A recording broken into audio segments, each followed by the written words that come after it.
नमस्कार। सत्यार्थ में आपका स्वागत है। ग्यारसपुर नगर के समीप हैदरगढ़ क्षेत्र में श्रद्धालुओं की आस्था और श्रद्धा का केंद्र माने जाने वाले खरेरा धाम में पशुपतिनाथ हनुमान मंदिर के दरबार में 6 वर्ष से श्री रुद्र यज्ञ सरस संगीतमय भागवत कथा ज्ञान गंगा महायज्ञ किया जा रहा है।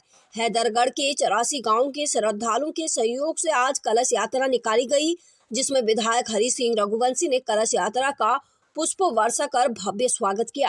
कथावाचक आराध्या दीदी एवं यज्ञ आचार्य पंडित चतुर्वेदी जी और कथा के मुख्य यजमान सहित क्षेत्र के सभी श्रद्धालु उपस्थित रहे। कलश यात्रा नगर के मुख्य मार्ग से होते हुए कथा स्थल पर समापन हुई, जिसमें नगर के लोगों ने कलश यात्रा का भव्य स्वागत किया। ग्यारसपुर से जिला ब्यूरो संजीव शर्मा की रिपोर्ट।